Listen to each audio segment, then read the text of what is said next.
Hi, happy Wednesday. This is Chavi Rappaport welcoming you to Torah Today. The Torah always as relevant today, just as it was so many years ago, yesterday at Sinai. Rules handed down. Do you appreciate that? Or better yet, ask your kids how they feel about it.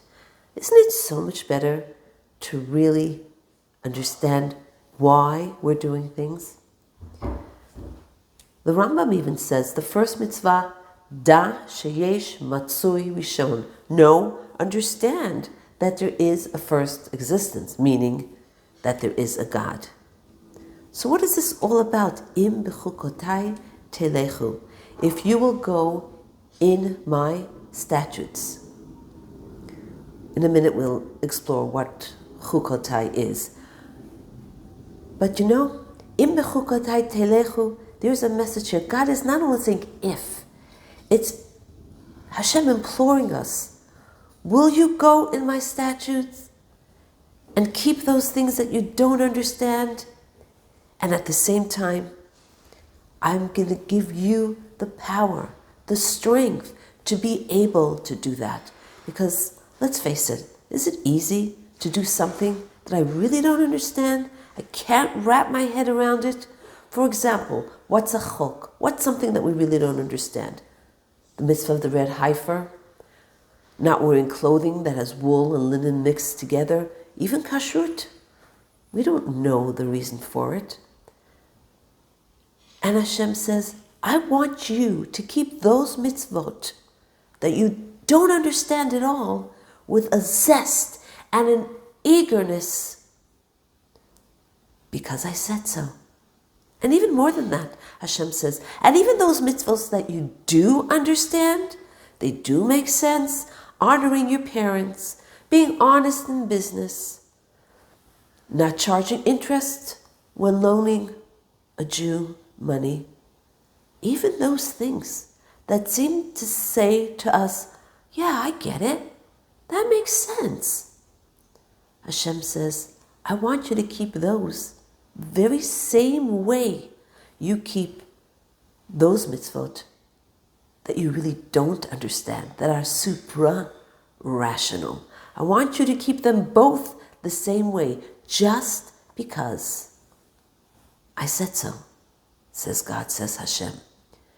And you know, that's really an indication of a real relationship, a true relationship.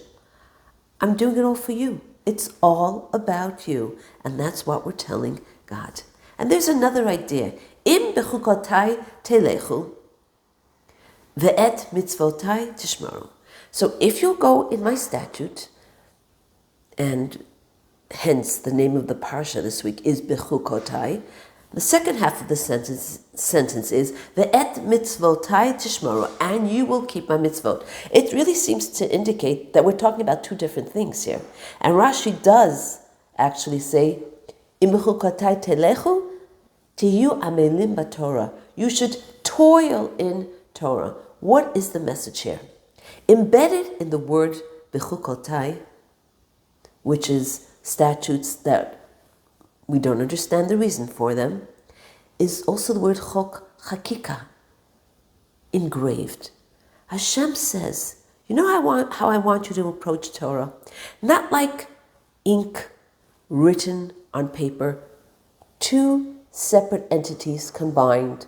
You know, there's you and there's Torah, and you kind of put them together.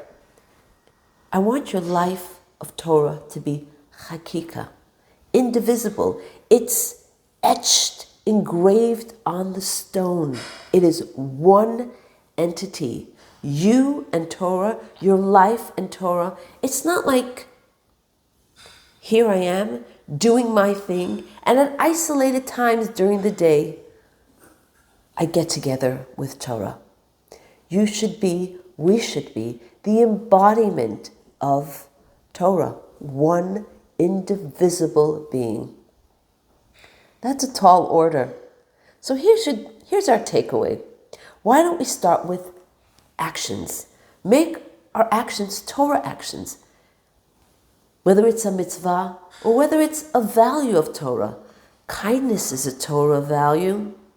There are so many ways where we can actually make every single action an expression of Torah. And then we can move it to the next step, speech. Speak not only words of Torah and inspirational teachings of Torah, but again, principles that the Torah upholds, honor, etc. Honesty, and then ultimately, machshava, thinking thoughts that are in sync with Torah values. And Hashem says, Im bechukotai telecho, if you will go my statutes, v'natati gishmechem be'itam, I will give you rain, I will bless your crops, your produce, and more. I will bring peace upon your land. No foreign enemy will cross your land, and you will be able to sleep in peace. What a thought, especially now. May Hashem grant us this peace today, so soon. And of course, with the coming of the Mashiach in the third Bet HaMikdash. Have a beautiful day.